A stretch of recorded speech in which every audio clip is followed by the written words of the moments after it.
Hello, bonjour à tous, je vous souhaite la bienvenue sur notre chaîne HBiz et je suis ravie de vous retrouver encore aujourd'hui pour cette nouvelle vidéo. Alors, notre thématique d'aujourd'hui va porter sur comment commencer à créer de la richesse et je vais vraiment développer 3 points importants avec vous tout au long de cette vidéo. Si vous n'êtes pas encore abonné sur cette chaîne, n'hésitez pas à vous abonner pour ne rien rater de tout ce qu'on va poster comme contenu. Et n'hésitez pas également à nous laisser un pouce si vous aimez le contenu de cette vidéo. Alors, la première des choses que je vais voir avec vous quand vous voulez commencer à créer de la richesse, c'est vraiment quelque chose qui semble être basique, mais qui est très important, d'accord? C'est vraiment quelque chose qui va vous aider à gagner du temps. Il y a diverses façons de créer de la richesse, mais les 3 clés que je vais partager avec vous ont vraiment pour but de vous faire gagner du temps. C'est ça mon objectif pour cette vidéo. Alors, la première des choses que moi je vous recommande, c'est de bien vous entourer. D'accord? Et l'une des meilleures façons de s'entourer, c'est d'avoir un mentor. Beaucoup de gens négligent cet aspect-là. Mais je vous assure, regardez, même les hommes les plus riches, les gens les plus riches ont des mentors. Ils ont des mentors parfois qui sont moins riches que eux, mais ils acceptent être mentorés par ces personnes qui ont beaucoup plus d'expérience pour pouvoir gagner du temps. Regardez une équipe de football. Ce n'est pas l'entraîneur qui est... l'entraîneur en général n'est pas un joueur. Il y a des joueurs beaucoup plus qualifiés que lui qui ont un meilleur football, qui délivrent un meilleur match. Mais l'entraîneur est un stratège. L'entraîneur, c'est quelqu'un qui va vous donner la bonne stratégie, qui aura une meilleure lecture de ce qui se passe sur le terrain pour vous aider à anticiper, pour vous aider à changer de ligne de conduite, pour vous aider à changer de poste quand il le faut, pour pouvoir gagner ce match. Donc, le mentor, c'est vraiment cette personne-là qui a une longueur d'avance sur vous, qui va vous aider, vous encourager, vous coacher, vous donner des conseils qui valent de l'or afin de vous permettre de gagner du temps. C'est vraiment quelqu'un au pied duquel vous allez apprendre et gagner un maximum de temps.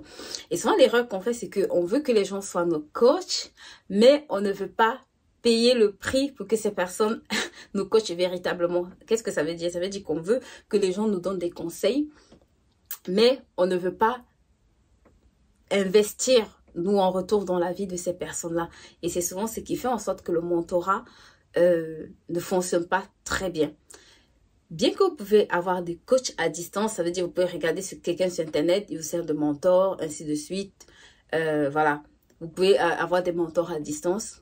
Mais ici, je vais parler du mentorat de proximité. Ça veut dire quelqu'un qui est proche de vous, quelqu'un à qui vous pouvez expliquer les situations que vous vivez, les difficultés que vous vivez, les challenges que vous vivez et qui peut vous, parce qu'il est passé par là ou parce qu'il a plus de recul que vous, il peut vous dire, ok, voici ce qu'il faut faire, voici ce qu'il faut pas faire.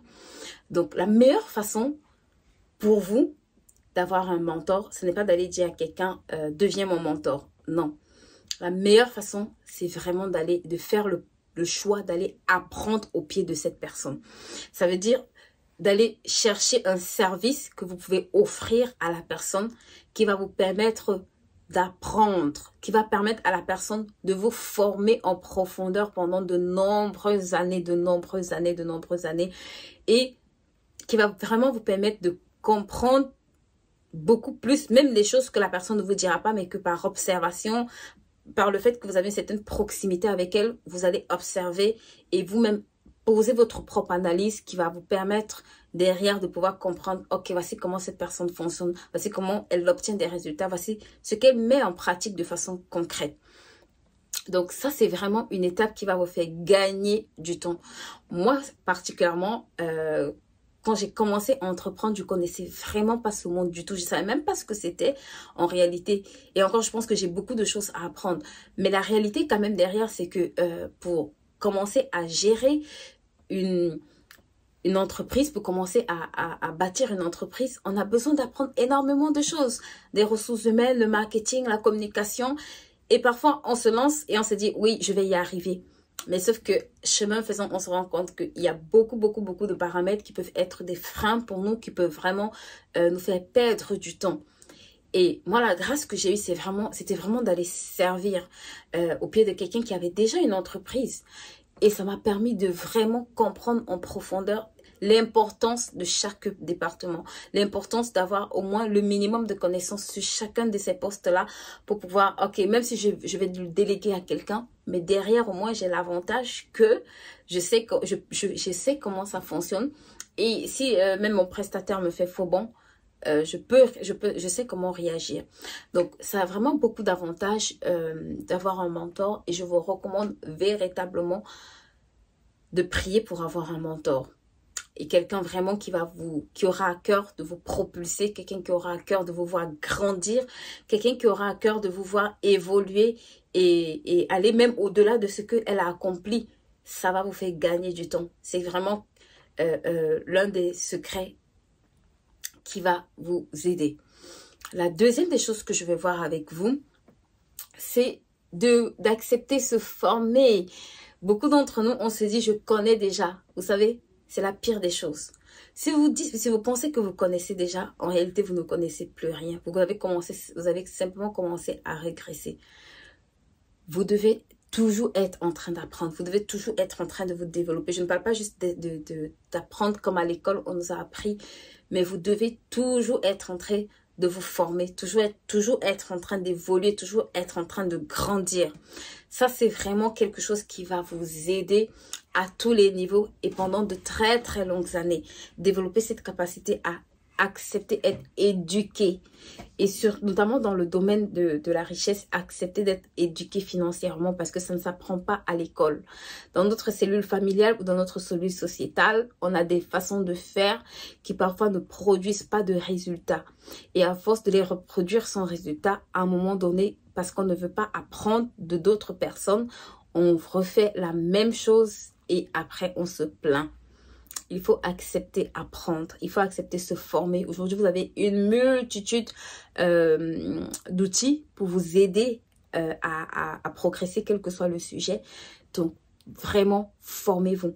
Devenez des spécialistes dans le domaine que vous choisissez. Voilà, prenez un domaine qui vous passionne, où vous voyez qu'il y a des besoins et dans lequel vous sentez que vous êtes appelé à exercer là-dedans. Et vraiment, commencez à vous former, commencez à révolutionner ce domaine-là, si je peux dire, à apporter votre touche, à y travailler, à travailler à solutionner les problèmes que les gens traversent dans ce domaine-là. Et vraiment, formez-vous, grandissez. Plus vous grandirez, plus vous pourrez solutionner des problèmes et plus vous allez vous rendre compte derrière que vous êtes sollicité pour être une solution pour ce problème-là. Donc, c'est vraiment une clé qui va vous aider. Et pour cela, je vous recommande vraiment de vous mettre à la lecture. Beaucoup d'entre nous, on n'aime pas lire. Et moi, j'aimais pas lire aussi. Mais je vous assure, la lecture, c'est vraiment... Quelqu'un a dit une fois que les yeux, c'est la vitrine de notre âme. Et comme on peut dire que tout ce que vous lisez, en fait, va vous aider à devenir quelqu'un de meilleur ou de pire aussi si vous lisez des trucs tordus, bien évidemment. Mais lisez les outils de bonne qualité, lisez les bons livres, lisez dans le domaine vraiment dans lequel vous voulez vous établir, lisez dans le domaine dans lequel vous voulez vraiment vous perfectionner, dans lequel vous voulez vous lancer, et lisez même dans différents domaines. La réalité, c'est que plus vous lisez, plus ça expose votre cerveau à une multitude d'opportunités et de possibilités. La lecture a cet avantage-là que ça fait travailler votre cerveau à une dimension extraordinaire parce que ça développe vos capacités de réflexion, ça multiplie votre capacité à réfléchir ou alors à voir les choses différemment. Et c'est vraiment extraordinaire en réalité de se dire que plus vous lisez, plus vous apprenez. Et Dieu seul sait que la Bible dit que mon peuple périt parce qu'il manque de la connaissance. Donc, plus vous lirez, plus vous apprendrez des choses, plus vous apprendrez des choses, plus votre connaissance va s'agrandir et plus vous serez à même de répondre à différents problèmes ou de solutionner différents problèmes qui s'exposeront à vous. Donc, vraiment, ne méprisez pas cette étape-là. Et la troisième des choses que je vais voir avec vous, c'est décider de passer à l'action. Beaucoup d'entre nous, on a plein d'idées, mais on ne passe jamais à l'action. passez à l'action. Si vous voulez créer une entreprise, créez-la. Si vous voulez créer un produit, créez-la. Si vous voulez proposer des prestations de services, faites quelque chose. Il faut commencer quelque part. 1, c'est le chiffre de la croissance. 0, c'est le chiffre de rien du tout. Tout ce qu'on multiplie par 0 donne 0. Donc, commencez quelque part. Faites le pas 1. Faites le pas 1. Acceptez de commencer, de vous dire, ok, peut-être cette idée n'est pas géniale, mais je peux commencer par là. Et après, ça va m'apprendre des choses qui vont me permettre au final peut-être d'aller voir, d'aller sur autre chose ou peut-être de continuer dans cette lancée-là. Mais la pire des choses pour moi, c'est vraiment de ne rien faire. À partir du moment où vous ne faites rien, vous ne vous donnez même pas l'opportunité de réussir. Et ça, pendant de longues années, vous allez rester au même niveau. Alors que si vous commencez, vous allez vous rendre compte que vous avez énormément d'opportunités qui arrivent à vous, même des opportunités auxquelles vous n'avez jamais pensé. Et cet argent-là, bien évidemment, ou alors les bénéfices que vous allez récolter de ces activités-là, bien évidemment, vous allez commencer à l'investir. Commencez à investir tôt. N'attendez pas d'être millionnaire ou milliardaire, non. Ayez un plan d'investissement pour chaque euro qui entre, ou CFA d'ailleurs, en fonction du pays où vous vous trouvez, qui entre dans votre poche. Ayez un plan d'investissement pour chaque euro gagné. Ça va vous aider à commencer à bâtir votre richesse très tôt. Je vous en supplie, ne négligez pas du tout ce conseil. Donc, voilà, commencez à faire quelque chose, commencez à penser à une activité que vous pourrez mettre sur pied ou à une idée que vous pourrez développer et travailler sérieusement à ce que cette idée voit le jour ou que ce projet voit le jour. Et tout ce qui découlera de ce projet ou alors de ce que vous faites déjà, et un plan d'investissement pour chaque euro gagné. Donc voilà, c'est ce que je voulais partager avec vous aujourd'hui et j'espère en tout cas que cette vidéo va vous aider. Donc c'est vraiment les 3 clés que je voulais voir avec vous. Si vous n'êtes pas encore abonné sur cette chaîne, comme je l'ai dit au début, n'hésitez pas à vous abonner et on se dit à très bientôt. Peace!